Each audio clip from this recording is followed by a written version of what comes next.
Good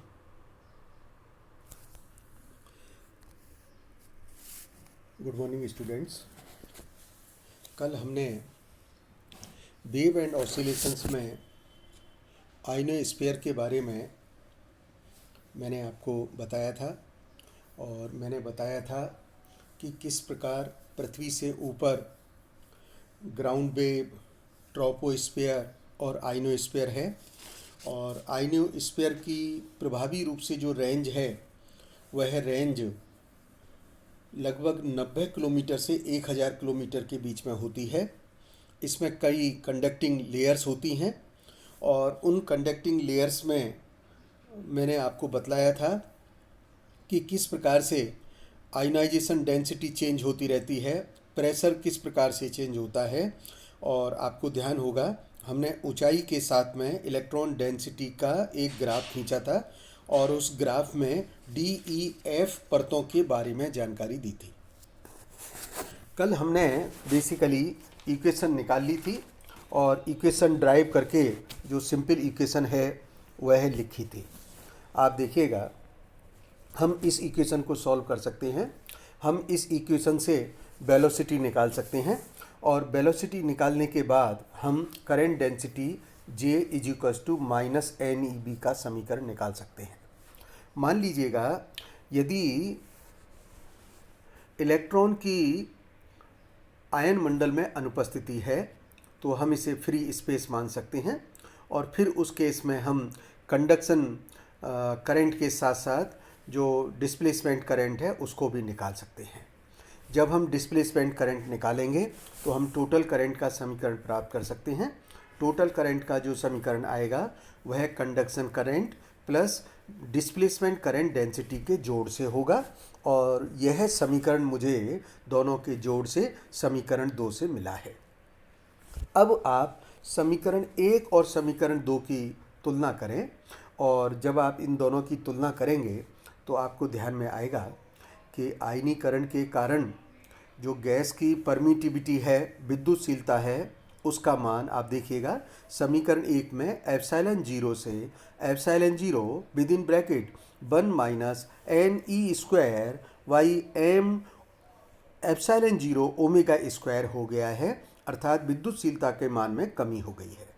इस प्रकार से हम ये कह सकते हैं कि प्रभावी रूप से आयन मंडल का जो प्लाज्मा है वह प्लाज्मा एक डाई इलेक्ट्रिक की तरह बिहेव करता है और इस केस में जो परमिटिविटी बनी है यह परमिटिविटी का मान आवृत्ति पर निर्भर करता है, इलेक्ट्रॉन की डेंसिटी पर निर्भर करता है।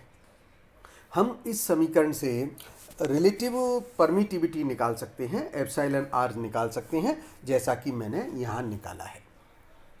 हम रिफ्रैक्टिव इंडेक्स अगर निकालें तो रिफ्रैक्टिव इंडेक्स अपवर्तनांक जैसा होता है, निर्वात में वेग बटे माध्यम में वेग। हम इस समीकरण को हल करते हैं और हल करने पर हमें जो रिफ्रैक्टिव इंडेक्स है वह प्राप्त होता है n = μr/ε।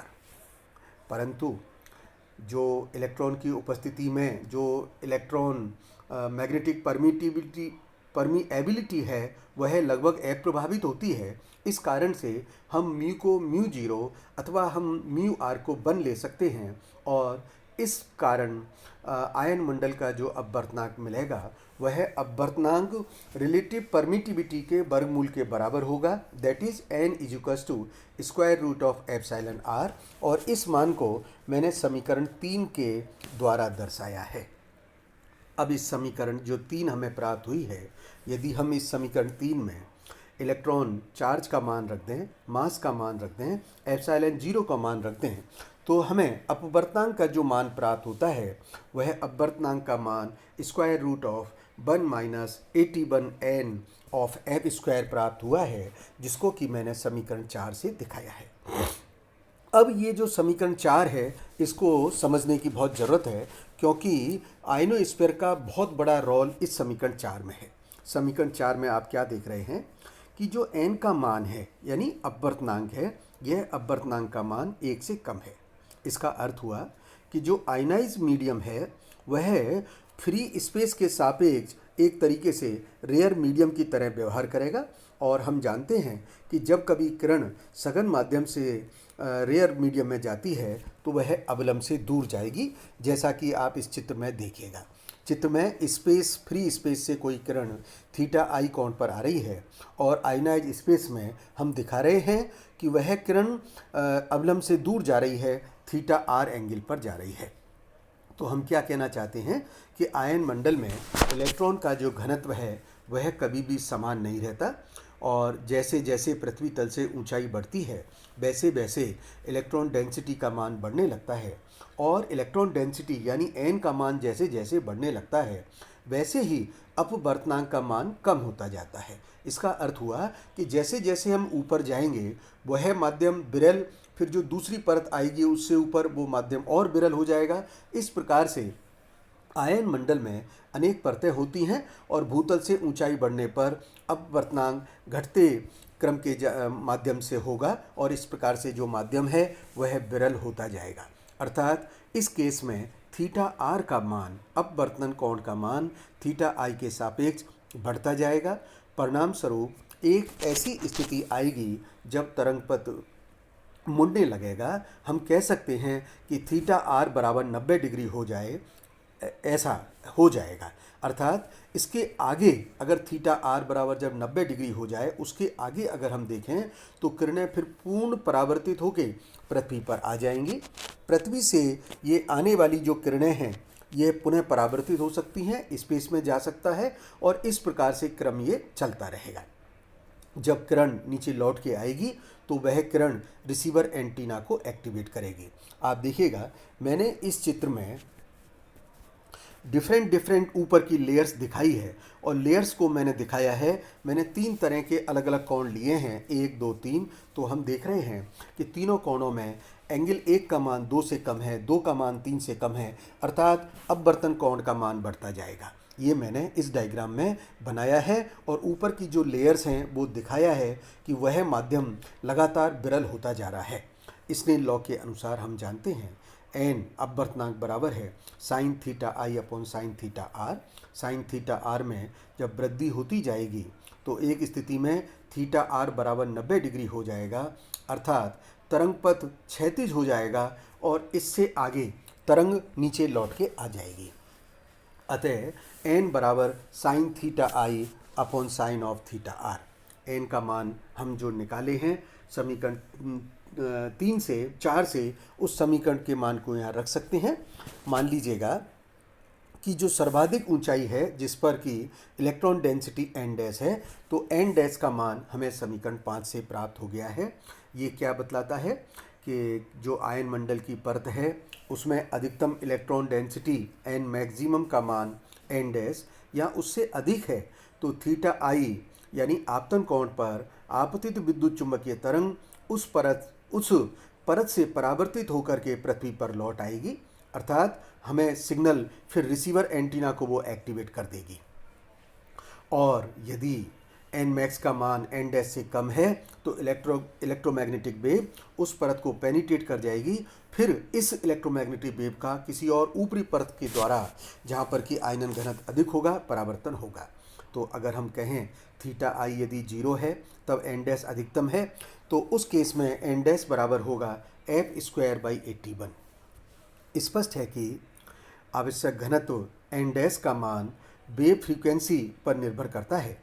परत में अधिकतम इलेक्ट्रॉन डेंसिटी के लिए उपरोक्त संबंध संतुष्ट करने वाली जो फ्रीक्वेंसी है, हम उस फ्रीक्वेंसी को क्रिटिकल फ्रीक्वेंसी कहते हैं, और क्रिटिकल फ्रीक्वेंसी का जो मान है वह लिखा जाता है square root of 81 N maximum. यहाँ पर आप देखिएगा यदि फ्रीक्वेंसी का मान क्रिटिकल फ्रीक्वेंसी से कम है तो निश्चित रूप से आयन मंडल की परत से इलेक्ट्रोमैग्नेटिक वेव परावर्तित होकर के पृथ्वी पर लौट आएगी, परंतु यदि फ्रीक्वेंसी का मान एफ से ज़्यादा है तो वह पेनिट्रेट कर जाएगी, और पेनिट्रेट करने पर किसी आयन मंडल की अन्य परत से उसका परावर्तन संभव है।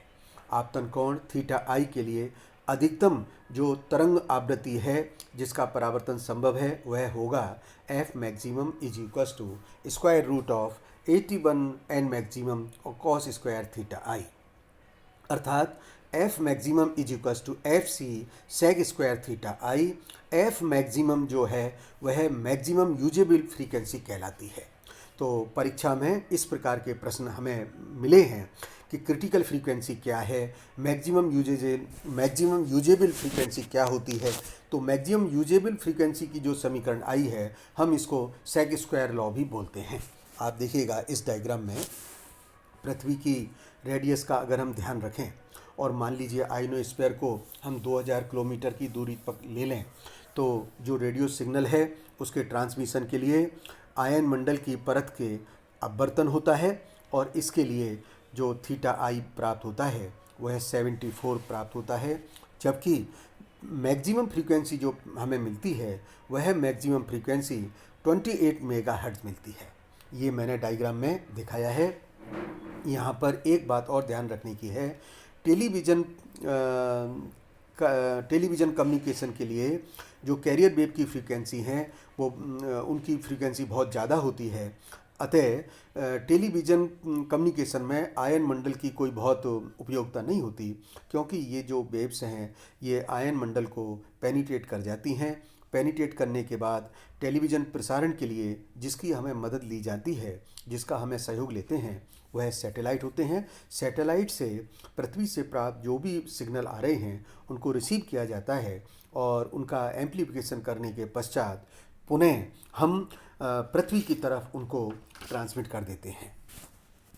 इस लास्ट आर्टिकल में मैंने आपको बताया है कि जब इलेक्ट्रोमैग्नेटिक वेव पृथ्वी पर ऊपर से लौट के आएगी तो उसका हम रिसेप्शन कैसे करेंगे। रिसेप्शन करके उस कैरियर वेव में जो ऑडियो फ्रीक्वेंसी सिग्नल छिपा हुआ है उसको हम निकालेंगे। उसके लिए क्या सर्किट होगा ये मैंने बताया है।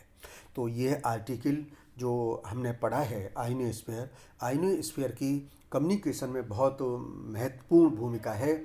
आयनोस्फीयर की हमको जानकारी होनी चाहिए, क्योंकि विद्यार्थी विज्ञान का होने के नाते ये हमारे सामान्य ज्ञान में भी वृद्धि करता है। और इस आर्टिकल पर जो बहुत महत्वपूर्ण आर्टिकल है, परीक्षा में अनेक बार प्रश्न आते रहे हैं। मैं आपसे अपेक्षा करता हूं कि आज मैंने जो सेकंड पार्ट में ये बताया है आपको समझ में आया होगा। आप इसका अभ्यास करें। मैंने इसको बहुत परिश्रम से लिखा भी है और इसी कारण से आपको ये PDF भी मैं प्रस्तुत कर रहा हूँ। धन्यवाद।